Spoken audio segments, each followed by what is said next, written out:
Hello everyone, मैं हेमंत पुरोहित, chemistry educator apex classes के digital platform पर आपका स्वागत करता हूं। आज हम चैप्टर 5 सरफेस केमिस्ट्री में मिसेल के निर्माण का अध्ययन करेंगे। ठीक है, ये जो चैप्टर है आपके 5 का एक पार्ट है।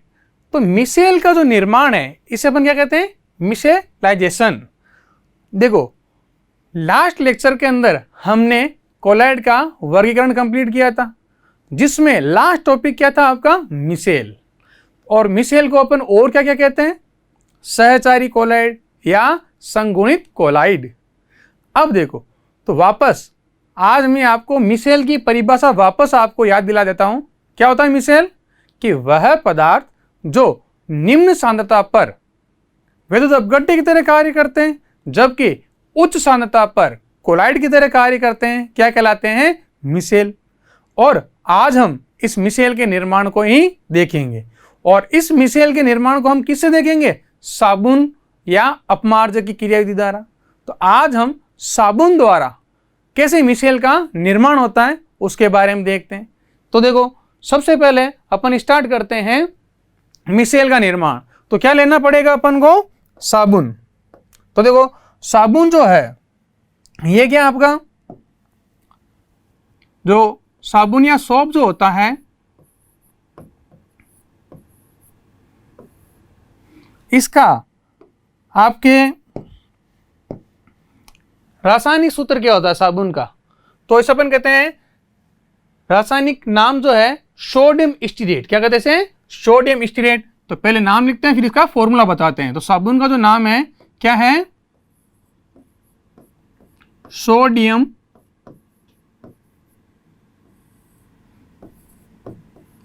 स्टीरिएट। अब देखो, ध्यान दो थोड़ा, ये जो सोडियम स्टीरेट है, आपको पता है कि जो साबुन होता है उसमें सोडियम या पोटेशियम लवण पाए जाते हैं। ठीक है, अब देखो सोडियम स्टीरेट जो है, इसमें सोडियम जो है धनायन भाग है और स्टीरेट क्या है? ऋणायन भाग है। तो इसका जब अपन फॉर्मूला लिखते हैं, क्या लिखते हैं? इसका फॉर्मूला जब लिखते हैं तो क्या फॉर्मूला होगा इसका? इसका फॉर्मूला होगा आपके C17 H35 COO माइनस, ये स्टीरेट आयन, और Na+ के रूप में। तो ये जो पार्ट है, ये आपका ये जो भाग है, ये क्या कहलाता है? आपके स्टीरिएट आयन। क्या कहलाता है? स्टीरिएट आयन। Stearate ion. अब अपन इस स्टीरेट आयन को एक पूरी श्रृंखला के रूप में देखेंगे और देखते हैं ये साबुन कैसे मिसेल बनाता है। तो आपके पास कितने कार्बन है? 17 कार्बन है। और 18वां कार्बन कौन सा है? ये कौन से एसिड समूह का? CO- समूह। तो देखो, इसकी संरचना बनाते हैं स्टीरेट आयन की। तो कैसे बनेगी? स्टीरेट आयन आपके पास में क्या है? C17 H35 CO-। इसको मैं शो कर रहा हूं, तो क्या आएगा? देखो, प्रत्येक कोना कार्बन को शो करेगा, यानी क्या होगा? देखो, ये होगा 1 2, ये कौन सा? 3 4 5 6 7 8 9 10 11 12 13 14 15 16 17, ये 17 कार्बन हो गए और H35 हो गए। अब ये जो समूह आगे जुड़ा हुआ है, ये कौन सा भाग होगा? इसको हम किस रूप में लिख देंगे? COO-, यानी ये जो आपका ऋणावेशित भाग बन गया। कैसा बन गया? ऋणावेशित भाग। तो ये एक स्टीरेट आयन की संरचना है। ये क्या आपका? Stearate ion. अब इस स्टीरेट आयन में आप क्या देख रहे हो? ये भाग जो है ये हाइड्रोकार्बन भाग है, जबकि ये ऋणावेशित सिरा है। तो हम क्या कहेंगे कि ये जो भाग है, इस तरफ वाला भाग, ये क्या कहलाएगा? हाइड्रोकार्बन भाग। ये जो भाग है पूरा, ये भाग क्या है? ये भाग आपका है हाइड्रोकार्बन भाग। क्या कहलाता है? हाइड्रोकार्बन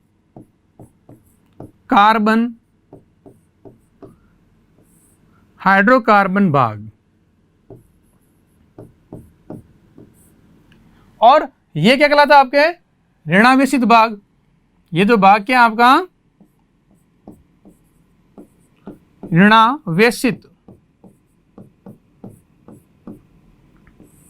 ऋणावेशित भाग।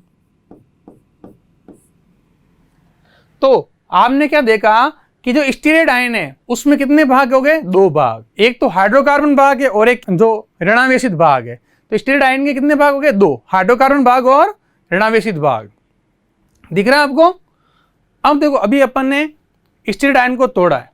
अब ये जो हाइड्रोकार्बन भाग जो होता है, ये होता है हाइड्रोकार्बन से बना है, यानी आवेशित नहीं है, यानी ये होता है जल विरोधी भाग। और किस तरह कार्य करता है? पूंछ या टेल की तरह कार्य करता है। किस तरह कार्य करता है? पूंछ या टेल की तरह। जबकि ये किस तरह कार्य कर रहा है? सिर या हेड की तरह। तो हम क्या लिख सकते हैं कि ये जो हाइड्रोकार्बन भाग है ये किस तरह कार्य करता है? पूंछ की तरह। किस तरह कार्य करेगा? पूंछ या टेल की तरह कार्य करेगा। जबकि ये किस तरह कार्य करेगा? सिर या हेड की तरह कार्य करेगा। और ये जो हाइड्रोकार्बन भाग है, ये हाइड्रोकार्बन भाग कैसा होता है? हाइड्रोजन और कार्बन से मिलकर बना है, यानी ये होता है जल विरोधी भाग। कैसा होता है? इसे हम क्या कह सकते हैं? ये होता है जल विरोधी।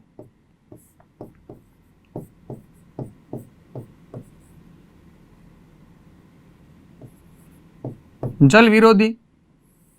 जबकि ये कैसा होगा? ये भाग जो होगा आपका कैसा, क्या लिखना है? जल स्नेही होगा। कैसा होगा? जल स्नेही, यानी जल से आकर्षित होगा, जल से क्रिया करेगा। अब ये जो मिसेल है, यहां पर तो 17 कार्बन हो गए और 18वां कार्बन कौन सा है? ये एसिड समूह का। अब ये क्या होता है कि जो गंदगी होती है, कोई मान लो कोई आपके गंदगी है, यानी ग्रीस है, ऑयल है, कुछ भी है, इस गंदगी के अंदर क्या होता है कि जो हाइड्रोकार्बन भाग है कील के रूप में धंस जाता है। किस रूप में धंस जाता है? कील के रूप में। और जो सिर जो भाग है वो बाहर की तरफ रहता है। तो क्या बनाएंगे? जैसे देखो, ये गंदगी है, इसमें कील के रूप में कौन धंस जाएगा? ये आपका हाइड्रोकार्बन भाग। कौन धंस गया? हाइड्रोकार्बन भाग। और इस हाइड्रोकार्बन भाग के बाहर क्या होगा? ये कौन सा सिरा? कौन सा सिरा? ये जल स्नेही सिरा या ऋणावेशित सिरा। और इसी संरचना को अपन क्या कहते हैं? मिसेल। ये आपका क्या बन गया? ये आपका बन गया, यही क्या है? मिसेल। और इसमें जो ग्रीन कलर का है ये क्या है? ये जो है ये क्या? आपकी गंदगी। ग्रीस हो सकता है, तेल, कुछ भी हो सकता है। तो देखो, आपने मिसेल के निर्माण को कैसे समझा? जो साबुन जो होता है, साबुन या सोप जो होता है, इसमें क्या होता है? इस साबुन का सबसे पहले अपने रासायनिक नाम देखा सोडियम स्टीरेट। क्या देखा? Sodium stearate. इसका रासायनिक सूत्र क्या आपके? C17H35CO- Na+। Na+ जो है वो क्या हो जाएगा? आयनित है, बाहर निकल जाता है। तो हम इसका कौन सा भाग लेते हैं? स्टीरेट आयन वाला भाग। इस स्टीरेट आयन को आपने यह लिखा और इसको संरचना के रूप में लिखा। यह तो प्रत्येक कोना है, ये किसको दर्शा रहा है? कार्बन को। तो 17 कार्बन हो जाएगा और 18 कार्बन है कार्बोक्सिलिक समूह या ऋणावेशित सिरा या ऋणावेशित भाग होगा। ये भाग किस तरह कार्य करता है? पूंछ की तरह। और ये किस तरह कार्य करता है? सिर की तरह। ये कैसा है? जल विरोधी। और ये कैसा है? जल स्नेही। तो मिसेल की परिभाषा आपने क्या देखी थी कि वह पदार्थ जो निम्न सांद्रता पर तो विद्युत अपघट्य की तरह कार्य करते हैं, यानी कम सांद्रता है जब तो ये आयन की तरह कार्य कर रहे हैं, यानी धनायन और ऋणायन भाग के रूप में। जबकि उच्च सांद्रता पर कोलाइड की तरह कार्य करते हैं, मिसेल कहलाते हैं। अब यहां क्या दिया गया इस डायग्राम में कि यहां पर एक स्टीरेट आयन नहीं है, या तो अपन ने एक स्टीरेट आयन की संरचना बनाई, कई स्टीरेट आयन आकर इस गंदगी से क्या हो रहे हैं? जुड़ रहे हैं। यानी इसकी स्टीरेट आयन की सांद्रता क्या हो गई है? उच्च हो गई है। और स्टीरेट आयन की सांद्रता जैसे ही आपके उच्च होगी, क्या बन जाएगा? मिसेल बन जाएगा। तो मिसेल की परिभाषा भी क्लियर हो गई और मिसेल का निर्माण कैसा होता है उसे हमने किससे देखा? साबुन द्वारा। अब जो साबुन जो है कैसे कार्य करता है, जैसे आपको क्या करना है, कोई कपड़ा साफ करना या कपड़े पर गंदगी लगी है उसको कैसे हटाएं, तो उसको समझने के लिए हम साबुन की शोधन की क्रिया देखते हैं कि जो साबुन लगाया कपड़े पर तो क्या करेंगे, याद करो क्या करना है, कपड़ा होता है उस पर साबुन लगाते हैं, साबुन लगाने के बाद क्या करते हैं, उसको यांत्रिक बल लगाते हैं, रगड़ते हैं और फिर लास्ट में साफ पानी से धोते हैं तो गंदगी बाहर निकल जाती है। यही होता है प्रोसेस, यही प्रोसेस अपन देखते हैं। तो अगला टॉपिक आपका क्या हो गया, ये बना लिया आपने स्टीराडाइन की संरचना। अगला पार्ट हो जाएगा आपके कौन सा, साबुन की शोधन क्रिया, कि भाई कपड़े कैसे धोते हैं या कपड़े कैसा साफ होता है। तो देखो क्या लेंगे, सबसे पहले अपन क्या ले रहे हैं, कपड़ा ले रहे हैं। क्या ले रहे हैं, कपड़ा। देखो इसको डायग्राम से समझाएंगे। ये आपके पास क्या है, एक कपड़ा है, इसके अलग अलग चरण बता दूंगा कि भाई कैसे इस कपड़ा साफ हुआ है। और मशीन भी चलाती है 2-3 बार पानी लेती है वो, या कपड़ा को ऐसा तो है नहीं भाई सर्फ लगाए साफ, पहले सर्फ या सर्फ भी हो सकता है, साबुन लिया, साबुन लगाया, फिर इसको कुछ देर रखा, फिर यांत्रिक बल लगाया, फिर साफ पानी से निकालते, वो इसके अलग अलग स्टेज या चरण हो जाएंगे।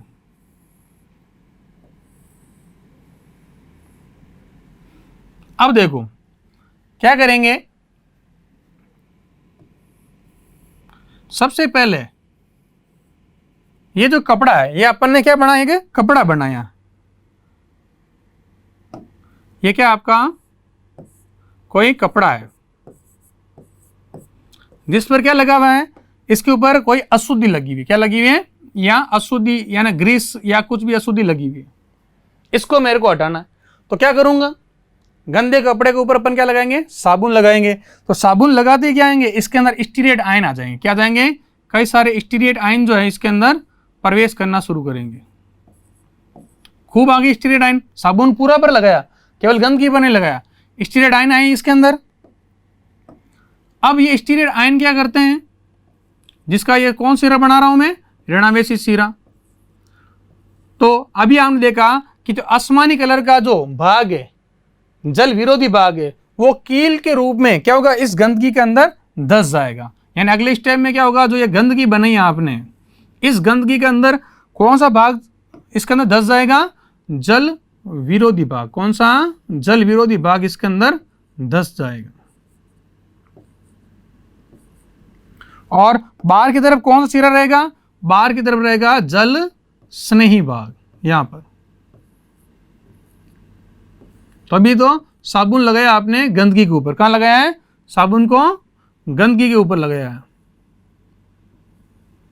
अब ये साबुन लगा दिया, साबुन लगाने के बाद अपन क्या करते हैं, उसके ऊपर पानी डालते हैं और रगड़ते हैं, यांत्रिक बल लगाते हैं। चाहे मशीन में चलाओगे तो भी क्या होगा, धुलेगा वो। तो जैसे यांत्रिक बल लगेगा तो ये जो लाल वाला भाग यानी जल स्नेही भाग जो है, इस गंदगी को बाहर की तरफ खींचेगा। कहां खींचेगा, जल के साथ आकर्षित होकर के इस कपड़े से बाहर खींचेगा। तो क्या होगा अगले पद में, अगले पद में जो गंदगी है, ये यांत्रिक बल लगा रहे हो अभी, तो ये गंदगी कहां जाएगी, सरफेस पर आ जाएगी, और इसको स्टीरेट आयन क्या कर रहे हैं, बाहर खींच रहे हैं। क्या कर रहे हैं, बाहर खींच रहे हैं।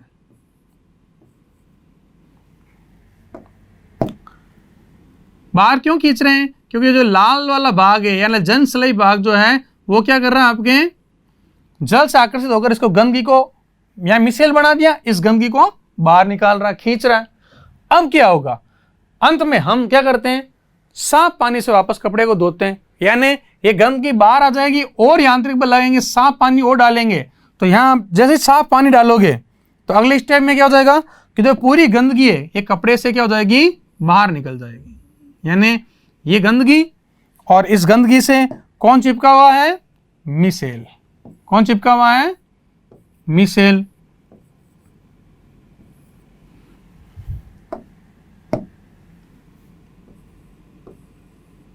तो ये कपड़ा कैसा हो गया, साफ। तो ये अपन क्या ले सकते हैं, इसको कैसा हो गया, ये साफ कपड़ा। तो ये हुई आपकी किसकी विधि, साबुन के शोधन की क्रिया। यानी इसमें अलग अलग चरण है, यानी ये प्रथम चरण, इसको अपन क्या लिख सकते हैं, फर्स्ट चरण या प्रथम चरण। इसको क्या लिख सकते हैं, सेकंड चरण,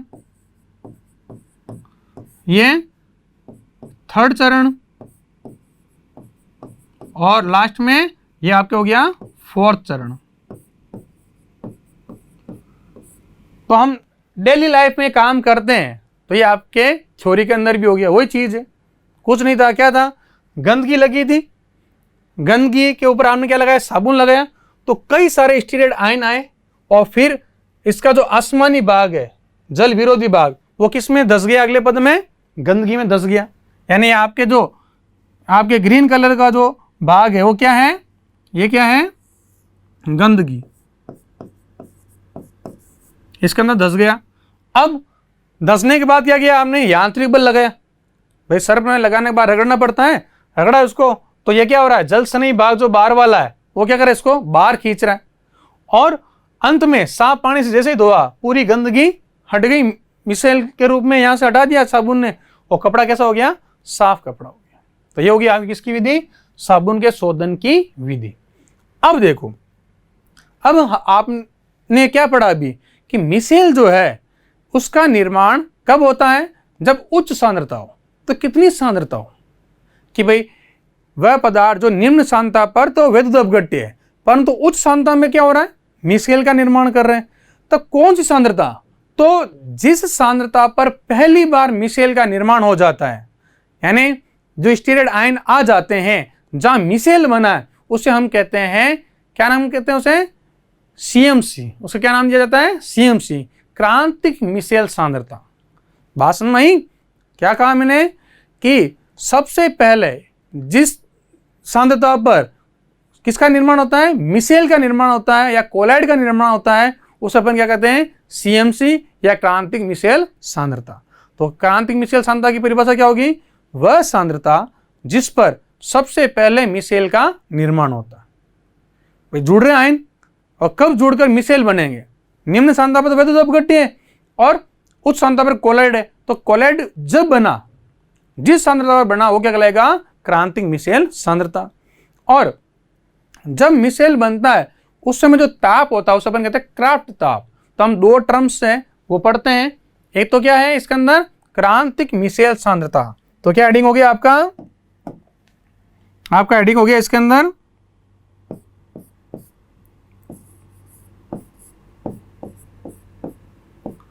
क्रांतिक मिसेल सांद्रता, जिसे अपन क्या कहते हैं? सीएमसी। सीएमसी यानी क्रिटिकल मिसेल कंसंट्रेशन। तो क्या जाएगा? वह सांद्रता जिस पर सबसे पहली बार मिसेल का निर्माण होता है, क्या कहलाती है? क्रांतिक मिसेल सांद्रता। तो लिखो, इसकी परिभाषा क्या जाएगी? ये पूछ ली जाती है। वह सांद्रता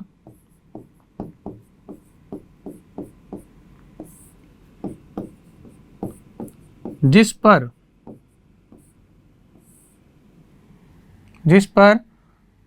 मिसेल का निर्माण होता है या सबसे पहली बार मिसेल का निर्माण होता है, जिस पर मिसेल का निर्माण होता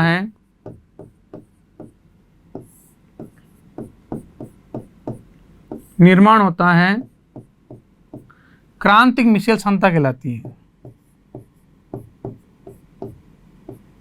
क्रांतिक मिसेल सांद्रता कहलाती है।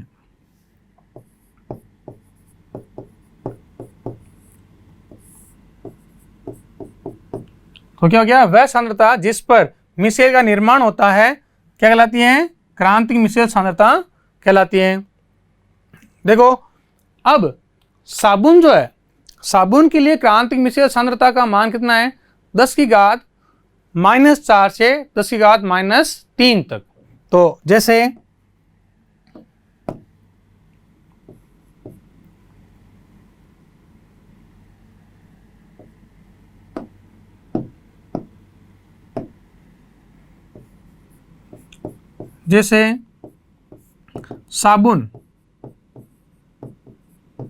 साबुन के लिए सीएमसी का मान कितना है? 10 की घात -4 से 10⁻³ अब इसका मात्रा क्या होगा? तो सांद्रता का मात्रा क्या होता है? मोल प्रति लीटर। तो इसका मात्रा क्या होगा? मोल प्रति लीटर या लीटर इनवर्स। इसी पे अपमार्जक है कोई, क्या है? अपमार्जक यानी डिटर्जेंट। तो हम ज्यादातर डॉट डेसियल लेते हैं ना, जिसमें कार्बन की संख्या 12 हो। तो अपमार्जक के लिए तो यह मान होता है 8 × 10⁻⁴ मोल लीटर इनवर्स होता है। यानी इन सांद्रताओं पर क्या बनता है? मिसेल बनता है। तो ये भी आप कह सकते हो अलग अलग पदार्थों के लिए सीएमसी का मान भी अलग अलग होगा। कि आपने कैसा आपने पदार्थ लिया, साबुन लिया, अपमार्जक लिया, साबुन भी अलग अलग प्रकार के होते हैं। तो अलग अलग पदार्थों के लिए सीएमसी का मान भी क्या होगा? अलग अलग होगा। अब देखो एक टर्म्स मैंने और क्या बताई? क्राफ्ट ताप। क्या है?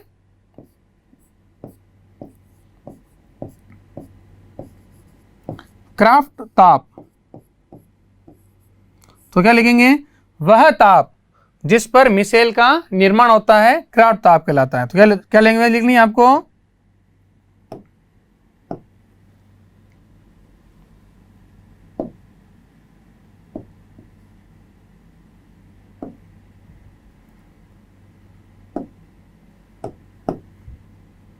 क्या लैंग्वेज लिख जाएगी इसकी? क्राफ्ट ताप की वह ताप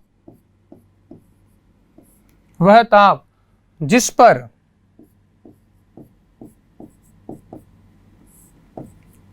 पर मिसेल का निर्माण हो। मिसेल का क्या हो? निर्माण होता है।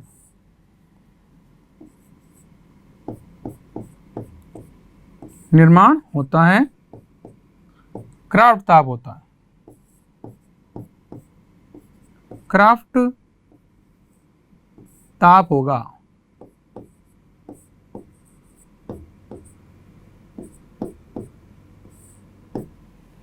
तो देखो क्या क्या परिभाषा हो गई? वह ताप जिस पर मिसेल का निर्माण होता है क्या कहलाता है? क्राफ्ट ताप कहलाता है। तो ये आपके कुछ डेफिनेशन है, आप स्क्रीनशॉट ले लो इसका।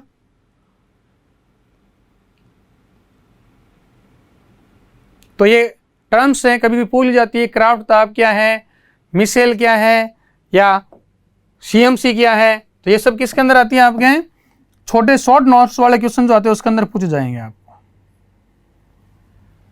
अब हम आगे पढ़ते हैं कोलाइड के निर्माण की विधियां। तो अभी तक हमने कोलाइड का वर्गीकरण पढ़ा, और कोलाइड के वर्गीकरण में जो लास्ट टॉपिक जो था क्या था आपका? मिसेल, और उसके मिसेल के निर्माण की विधि को आज इस लेक्चर के अंदर आपने शुरू किया। तो ये बहुत ही इंपॉर्टेंट है, ये परिभाषाएं ध्यान रखना, बहुत बार परीक्षा में पूछा गया है इसको। तो देखो नेक्स्ट है आपके कोलाइड का निर्माण। तो देखो कोलाइड के निर्माण जो है, इसको हम देखने से पहले आपने कोलाइड का वर्गीकरण पढ़ा था, उसको याद करते हैं। आपने पढ़ा था एक द्रव स्नेही कोलाइड, एक पढ़ा था द्रव विरोधी कोलाइड। जो द्रव स्नेही कोलाइड होता है उसको निर्माण करने के लिए कोई विशिष्ट विधि नहीं होती। यानी अपन क्या कह सकते हैं? द्रव स्नेही कोलाइड का निर्माण परिक्षित प्रावस्था और परिक्षेपण माध्यम को आपस में मिलाने पर ही हो जाता है। यानी उसके लिए कोई विशिष्ट विधियां नहीं है। तो जो हम विधियां पढ़ेंगे वो किसके लिए होगी? द्रव विरोधी कोलाइड के लिए। और उसकी जो दो विधियां हैं उनको हम आगे आज विस्तृत रूप से देखते हैं। तो क्या होगा? कोलाइड का निर्माण। तो क्या लिखेंगे इसके अंदर? पहला टर्म्स क्या ध्यान रखना है कि जो द्रव स्नेही कोलाइड है उसका निर्माण परिक्षित प्रावस्था व परिक्षेपण माध्यम को आपस में मिलाने से ही हो जाता है। तो क्या लिखेंगे? पहला नोट,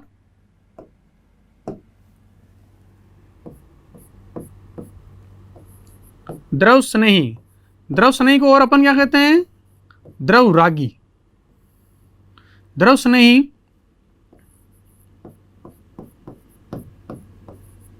कोलाइड का निर्माण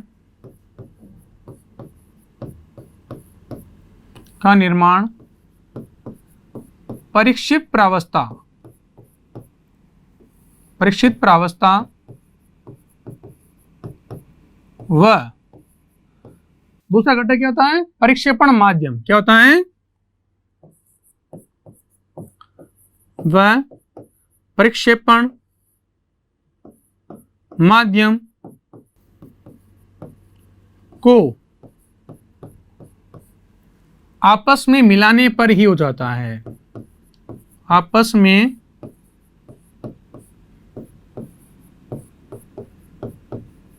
मिलाने से ही हो जाता है।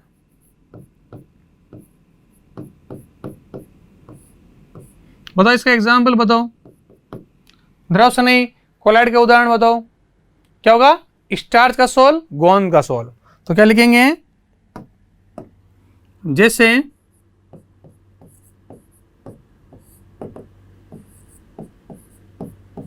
स्टार्च का सोल,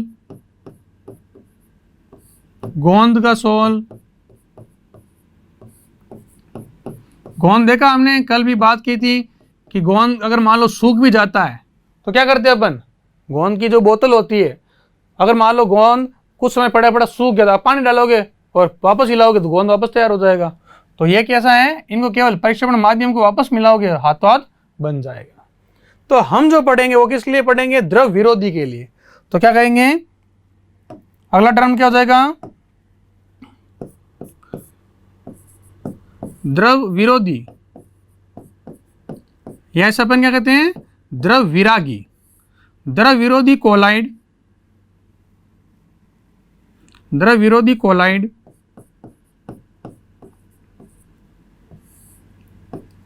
का निर्माण विशिष्ट विधियों से किया जाता है, या अपन लिख सकते हैं निम्न विधियों से किया सकते हैं। तो निर्माण विशिष्ट विधियों द्वारा किया जाता है, किया जाता है। तो हम जो पढ़ेंगे, कंफ्यूजन क्लियर हो गया? हम जो पढ़ेंगे वो केवल किसका पढ़ेंगे? द्रव विरोधी कोलाइड का निर्माण। क्योंकि इनको तो अपन जो परिचित प्रावधान परिक्षेपण माध्यम होता है उनको यदि अपन आपस में मिला दे तो इनका निर्माण हो जाएगा। तो इस जो विधियां जो अपन पढ़ते हैं वो किसके लिए पढ़ते हैं? द्रव विरोधी का। तो क्या लिखेंगे? अतः द्रव विरोधी कोलाइड के निर्माण की निम्न विधियां होगी। तो डायरेक्ट लिख दें, क्या लिखेंगे?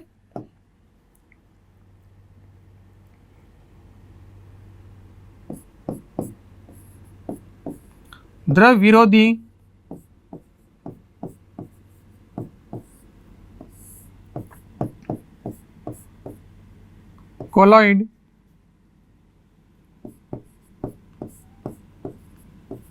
कोलॉइड के निर्माण की निम्न विधियां हैं।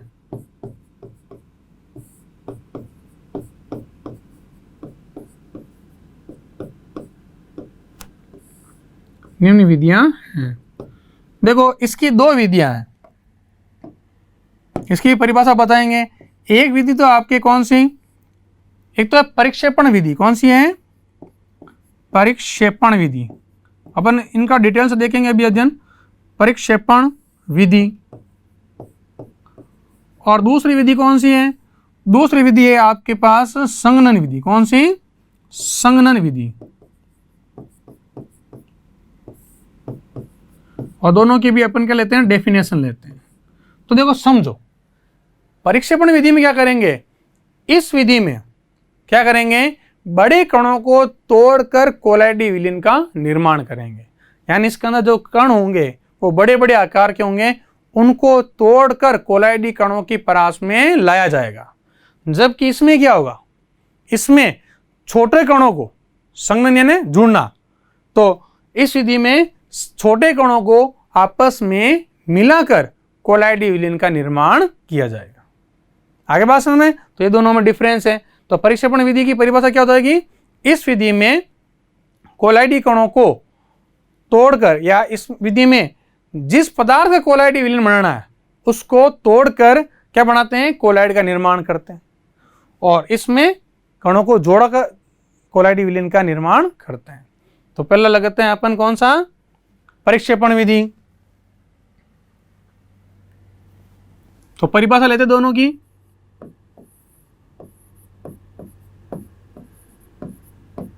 परिक्षेपण विधि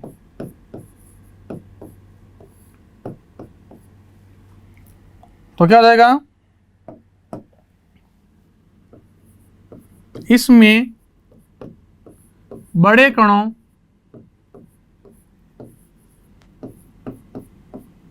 को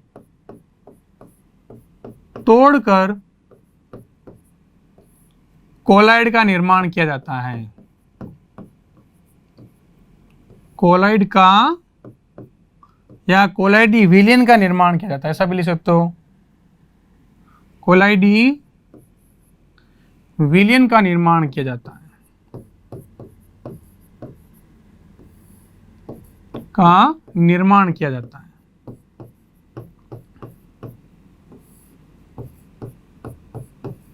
किया जाता है। और सेकंड मेथड कौन सा हो जाएगा, दूसरा आपने अभी क्या लिखा, संघनन विधि। कौन सी, संघनन विधि।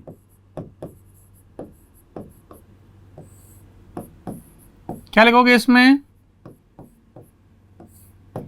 इसमें छोटे कणों को आपस में मिला करके कोलाइड का या कोलाइडी विलयन का निर्माण किया जाता है। इसमें छोटे कणों को आपस में मिलाकर, पूरे नोट्स बन रहे हैं, लिखते जाना इसको। इसमें छोटे कणों को आपस में मिलाकर कोलाइडी विलयन बनाया जाता है।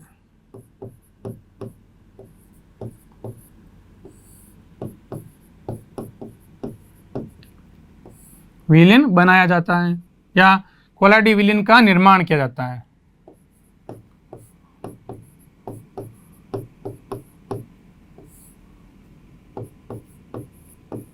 किया जाता है।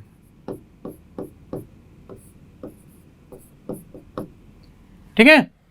अब पहले, सबसे पहले अपन पढ़ेंगे परिक्षेपण विधि के अलग अलग प्रकार, यानी परिक्षेपण विधियां कौन कौन सी अपन उपयोग में लेते हैं उनको देखते हैं। तो हेडिंग लगा रहे हैं अपन कौन सा, परिक्षेपण विधियों के प्रकार।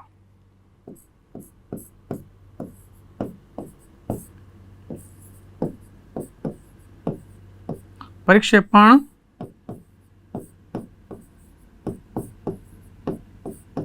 विधियों के प्रकार। अब देखो, परिक्षेपण विधियां जो है ये हमारे कोर्स में दो प्रकार की है। पहली विधि आती है आपके इसके अंदर यांत्रिक विधि। कौन सी आती है, यांत्रिक विधि। तो परिभाषा से तो आपको स्पष्ट ही है, क्या करेंगे कि इसमें क्या करेंगे, बड़े कणों को तोड़कर कोलाइडी विलयन का निर्माण करते हैं।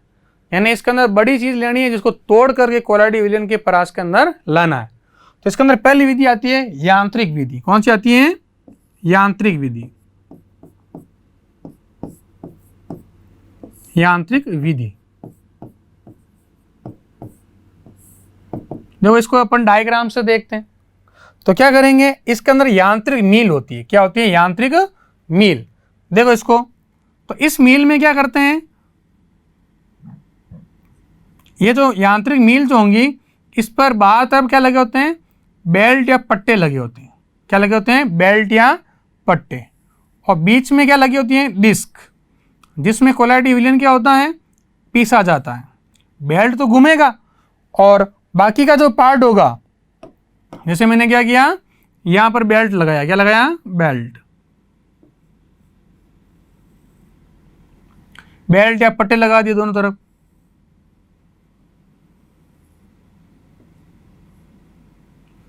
तो ये क्या करेंगे, इसमें अपन डालते हैं ऊपर से निलंबन। क्या डालते हैं, ऊपर से डाला जाएगा आपके निलंबन,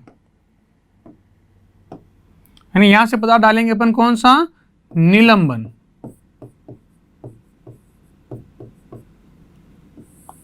और ये क्या आपके बेल्ट, क्या है, बेल्ट या पट्टा बोल सकते हैं, ठीक है।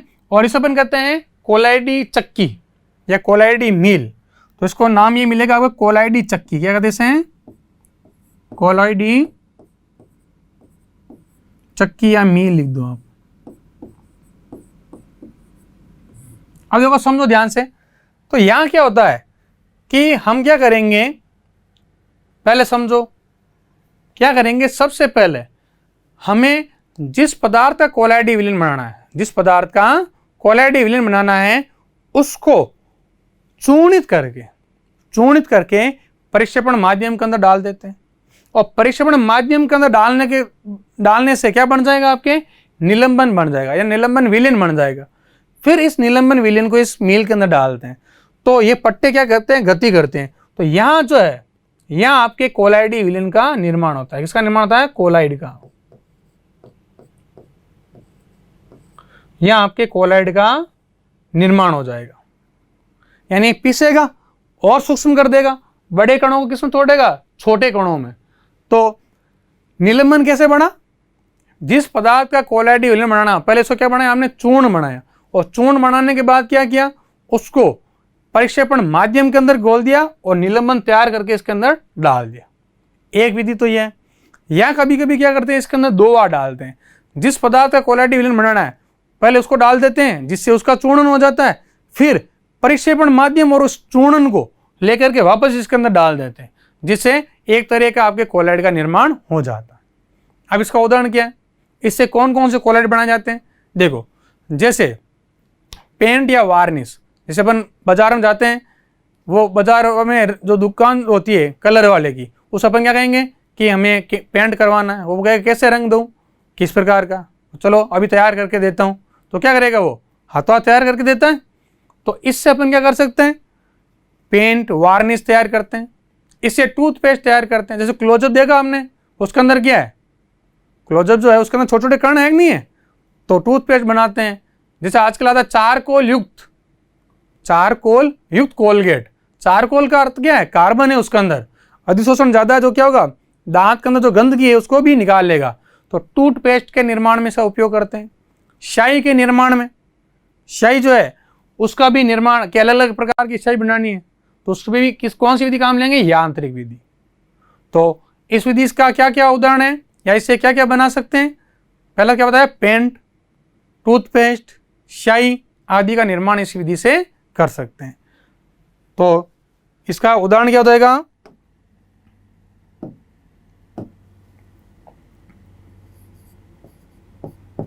क्या हो गया बना, एक तो जैसे पेंट जो कलर है, पेंट है, वार्निश है, टूथपेस्ट कौन सा बताया मैंने, इसे क्लोजअप है, ठीक है, टूथपेस्ट है। और क्या बना सकते हैं इससे हम शाही का निर्माण कर सकते हैं, अलग अलग प्रकार की शाही।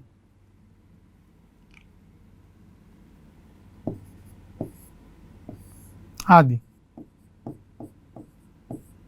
तो ये हुई आपके यांत्रिक विधि, बिल्कुल सिंपल विधि, ठीक है, कि दोनों का मिश्रण बना लिया, पहले चूर्णन कर लिया, निलंबन बनाया, ऊपर डाला और उसको ये पट्टे क्या होंगे, गति करेंगे विपरीत दिशा में, और जिससे ये जो बेल्ट है, ये जो बीच में ये बेल्ट गति करेंगे, और ये जो क्या दे रखे हैं इसके अंदर, डिस्क, या क्या आपकी डिस्क, ये गतिशील होगी और ये और चूर्णित होकर यहाँ क्या बना देगा, आपके कोलाइड का निर्माण कर देगा।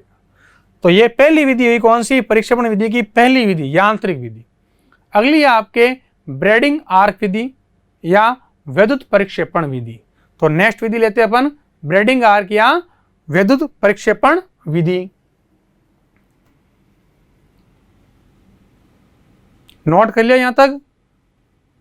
तो परिक्षेपण विधि की दूसरी विधि कौन सी, वैद्युत परिक्षेपण या ब्रेडिंग आर्क विधि को लेते हैं हम।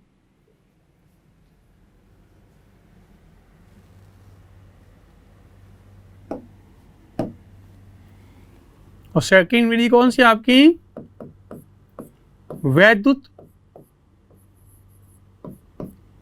परिक्षेपण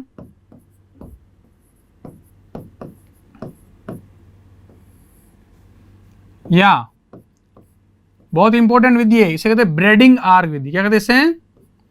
ब्रेडिंग आर्क विधि, यानी इसके अंदर आर्क उत्पन्न होगी। क्या उत्पन्न होगी? आर्क।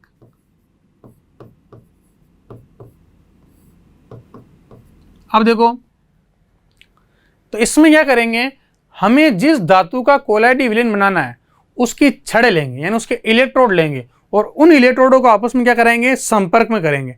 जैसे संपर्क में होगा तो क्या होगा? स्पार्किंग होगी, और वहां से धुआं बनेगा, और वो जो धातु है वो छोटे छोटे कणों के अंदर टूट जाएगी। और ये जो स्पार्किंग कराई जाएगी वो किस में कराई जाएगी? परिक्षेपण माध्यम के अंदर कराई जाएगी, जिससे जो धातु है वो कहाँ चली जाएगी? घुलकर किसके अंदर घुल जाएगी? परिक्षेपण माध्यम के अंदर घुल जाएगी। तो देखो, इसको देखते हैं। तो इसको समझने के लिए भी अपन क्या बनाएंगे? एक डायग्राम बनाएंगे। तो सबसे पहले क्या करेंगे, हम एक पात्र लेंगे। क्या लेंगे? एक, जैसे हमने एक पात्र लिया,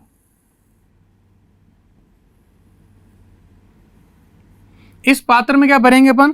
परिक्षेपण माध्यम। क्या भरेंगे इसके अंदर? इसके अंदर अपन परिक्षेपण माध्यम भरते हैं।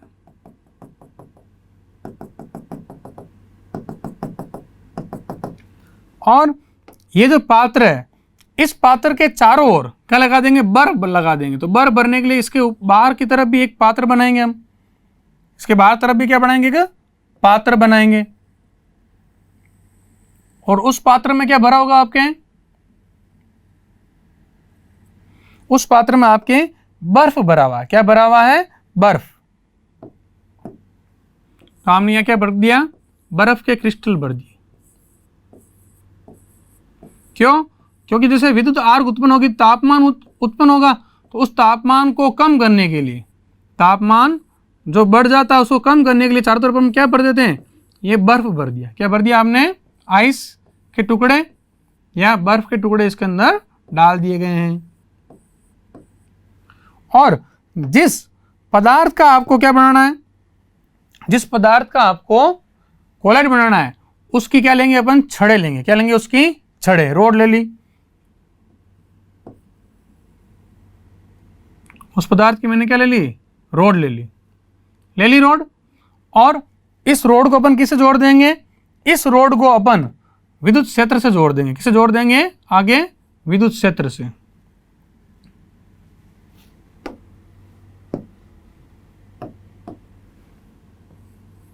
तो आगे अपन विद्युत क्षेत्र, जैसे यहां मान लो प्लस किया या तो यहां माइनस कर दिया। अब क्या होगा? जैसे इन छड़ों को अपन क्या कराएंगे?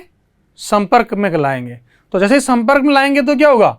यहां पर चिंगारी उत्पन्न होगी, आर्क उत्पन्न होगी, और ये छड़ें क्या हो जाएगी? छोटे कणों में टूट जाएगी, और ये किस में आ जाएगी? परिक्षेपण माध्यम में। तो जो आर्क उत्पन्न होता है, उस आर्क से क्या हो जाता है? ये इसके अंदर घुल जाती। तो अपन यहां पर क्या बना रहे हैं? विद्युत आर्क। क्या उत्पन्न होगा यहां पर आपके? विद्युत आर्क। अब इसे नामांकित करते हैं। क्या क्या है आपके पास में? ये तो क्या है? धातु छड़ है, धातु की छड़ है, रोड। ये क्या है आपका? बाहर क्या भरा हुआ है? बर्फ। या इसके टुकड़े हैं। ये जो आपके अंदर कौन सा विलयन भरा हुआ है? ये विलयन आपके कौन सा है? परिक्षेपण माध्यम। परिक्षेपण माध्यम। तो साइंस में यही मजा है कि आप अगर डायग्राम समझ गए, डायग्राम को समझ गए, तो इसका वर्णन अपना आप कर सकते हैं। फिर ये क्या उत्पन्न हुआ यहां पर? यह क्या उत्पन्न हुआ? ये आर्क उत्पन्न हुआ। क्या उत्पन्न हुआ है? आर्क। विद्युत आर्क कह सकते हैं इसे। तो और ये ऊपर क्या लगा दिया हमने? इलेक्ट्रोड लगा दिए। तो देखो क्या बोलेंगे सबसे पहले, कि सबसे पहले हम परिक्षेपण माध्यम लेते हैं, जिसमें जिस पदार्थ का कोलाइडी विलयन बनाना है उसकी छड़ें या इलेक्ट्रोड ली जाती है। जिस पदार्थ का कोलाइडी विलयन बनाना है उसकी छड़ें या क्या ली जाती है? रोड ली जाती है।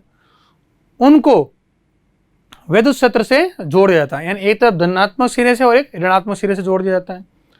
इस परिक्षेपण माध्यम के चारों तरफ क्या भर दी जाती है, बर्फ भर जाती है, जिससे क्या होगा, तापमान का नियंत्रण रहेगा। और इसके अंदर हम स्थायी कारक के रूप में KOH व NaOH भी मिलाते हैं। तो क्या मिला सकते हैं इसके अंदर अपन, NaOH व KOH की मात्रा भी मिलाई जाती है। तो क्या लिख सकते हैं यहाँ पर, क्या हो सकता है, और KOH या NaOH जो क्या है, स्थायी कारक।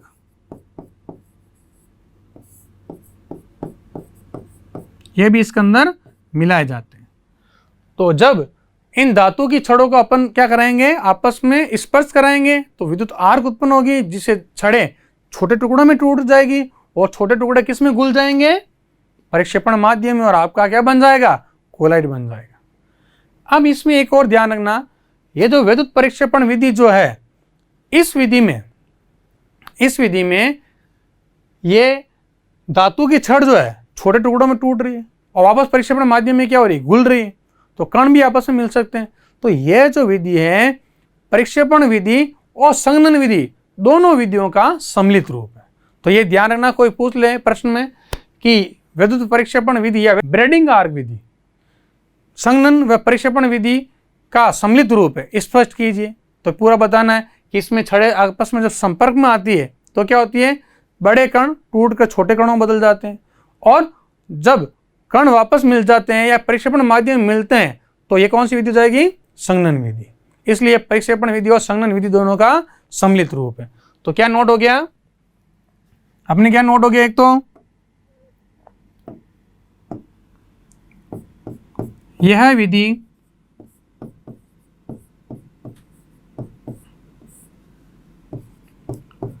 परिक्षेपण विधि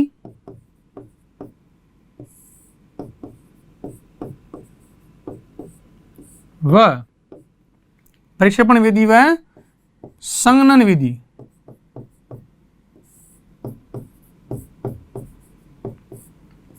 का सम्मिलित रूप है, सम्मिलित रूप है। दूसरा, इस विधि से हम कौन कौन से कोलाइड विलयन का निर्माण कर सकते हैं, तो इस विधि से हम कॉपर है, प्लेटिनम है, इनके सोल का निर्माण कर सकते हैं। तो जैसे कि इसका Au, Ag, Pt, प्लेटिनम आदि का कोलाइड विलयन बना सकते हैं। तो क्या लिखेंगे, एग्जाम्पल क्या हो जाएगा, किसका, Cu का सोल, तांबे की छड़ें ले ली,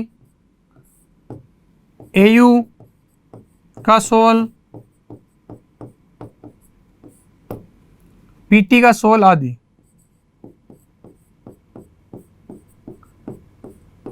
का सोल आदि। तो ये आपके क्या कंप्लीट हुई, कौन सी विधि, परिक्षेपण विधि। अब आपके एनसीईआरटी में एक विधि और दे रखी है, पेप्टन या पेप्टीकरण। वो क्या है, उसमें होता है यदि किसी ताजे बने अवक्षेप में विद्युत अपघट्य मिलाकर उसे पुनः हिला दिया जाए, यानी हाथों हाथ अवक्षेप आया, अवक्षेप पड़ा हमने, जब अपन प्रैक्टिकल करते हैं जो सारी मूलक या धनायन का जब परीक्षण किया जाता है तो नीचे क्या होता है, अवक्षेप आता है। अवक्षेप क्या था, टेस्ट ट्यूब के अंदर नीचे बैठ जाता है। तो क्या कहा, किसी ताजे बने अवक्षेप में यदि विद्युत अपघट्य मिलाकर उसे हिलाया जाए तो क्या बन जाएगा, कोलाइड का निर्माण हो जाएगा। उसे पेप्टीकरण या पेप्टन कहते हैं। तो ये भी किस विधि के अंदर आएगी, परिक्षेपण विधि के अंदर आएगी। तो अपने आरबीसी बोर्ड में तो इसकी दो विधि हैं, कौन सी, पहली विधि कौन सी पढ़ी है इससे पहले पढ़ा हमने यांत्रिक विधि, और दूसरी कौन सी पढ़ी आपने, विद्युत परिक्षेपण या ब्रेडिंग आर्क विधि। तो डायग्राम है, इस डायग्राम से इसी का वर्णन कर सकते हैं और सब कारक लिख दिए गए हैं, स्थायी कारक कौन सा है, क्या क्या लिया गया, परिक्षेपण माध्यम लिया गया है, और परिचित प्रावस्था खुद कौन है, धातु की छड़। तो ये विधि कंप्लीट होती है। और संघनन विधि जो है उसे अपन नेक्स्ट लेक्चर के अंदर लेंगे। तो आज अपने क्या क्या पढ़ा, आज हमने सबसे पहले मिसेल के निर्माण को देखा, किसके द्वारा, साबुन के उदाहरण द्वारा। फिर साबुन के शोधन की क्रिया को देखा और कोलॉइड के निर्माण की विधियों को पढ़ना प्रारंभ किया। कोलॉइड के निर्माण की दो विधियां हैं, कौन सी? प्रक्षेपण विधि और संघनन विधि, जिसमें से आज हमने पहला पार्ट कौन सा? प्रक्षेपण विधि को कंप्लीट किया। Thank you. सब्सक्राइब करें हमारा apex classes edutech YouTube channel, साथ ही बेल आइकन को क्लिक करना बिल्कुल ना भूलें ताकि आगे आने वाले सभी यूट्यूब वीडियोस की अपडेटेड नोटिफिकेशंस सबसे पहले आपको मिले। Apex classes edutech, subscribe now.